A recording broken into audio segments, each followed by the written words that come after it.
কেমন আছেন আপনারা? আশা করি সবাই ভালো আছেন, সুস্থ আছেন। অনিবন্ধিত প্রতিষ্ঠান থেকে পণ্য ক্রয়, কিভাবে ভ্যাট আইন মেনে চলবেন? বর্তমান সময়ে ব্যবসা পরিচালনা করতে যেয়ে বিভিন্ন সময় অনিবন্ধিত বিক্রেতার নিকট হতে করযোগ্য সরবরাহ ক্রয় করতে হয়।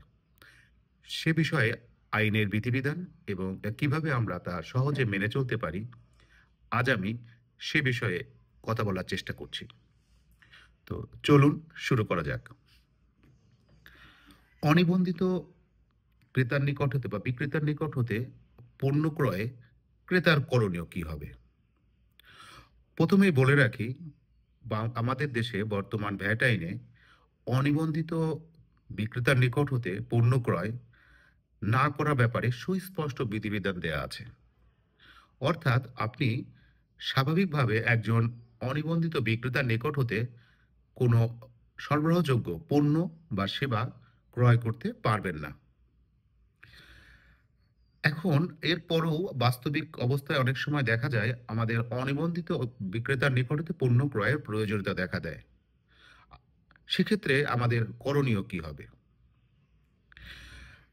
যখন যদি আমরা অনিবন্ধিত বিক্রেতার নিকট হতে একজন নিবন্ধিত ক্রেতা কোনো সরবরাহ ক্রয় করেন, সেক্ষেত্রে তার কিছু নেগেটিভ ইফেক্ট থাকবেই। যেমন একজন ক্রেতা, নিবন্ধিত ক্রেতা যখন মূসক 6.3 চালান ব্যতীত কোনো পণ্য ক্রয় করবেন, সেক্ষেত্রে তিনি ওই পণ্যের ওপর কোনো রেয়াত গ্রহণ করতে পারছেন না। দ্বিতীয়ত, নিবন্ধিত নয় এমন প্রতিষ্ঠান থেকে ক্রয় করা যাবে না মর্মে ভ্যাট আইনে উল্লেখ রয়েছে।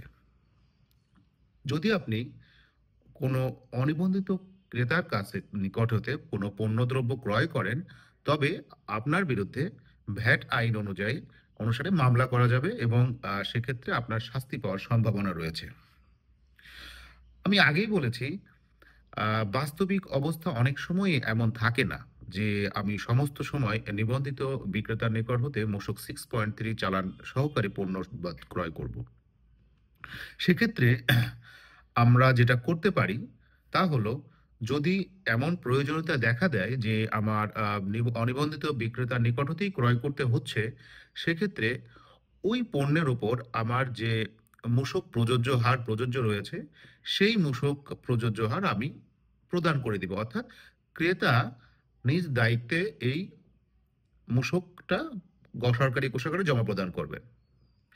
উদাহরণস্বরূপ বলতে পারি, যদি অনিবন্ধিত ক্রেতার নিকট হতে নিবন্ধিত বিক্রেতার নিকট হতে নিবন্ধিত ক্রেতা যদি ৳১০০ পণ্য ক্রয় করে এবং তার উপর যদি ১৫% ভ্যাট হার প্রযোজ্য থাকে, সেক্ষেত্রে তিনি ৳১০০ দিয়ে ক্রয় করবেন, ৳১৫ সরকারি কোষাগারে ভ্যাট হিসেবে জমা করবেন এবং তার বুকস অফ অ্যাকাউন্টসে ৳১১৫ খরচ হিসেবে উল্লেখ করবেন। এছাড়াও অর্থাৎ আমরা যেটা বুঝতে পারছি যে যদি প্রয়োজন দেখা দেয়, সেক্ষেত্রে অবশ্যই আমরা অনিবন্ধিত ক্রেতার নিকট হতে পণ্যদ্রব্য ক্রয় করতে পারি।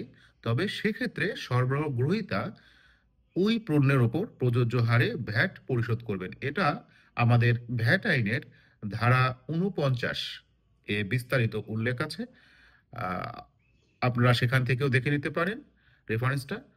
আ আশা করছি এ সম্পর্কে একটা আইডিয়া আপনাদের দিতে পেরেছি।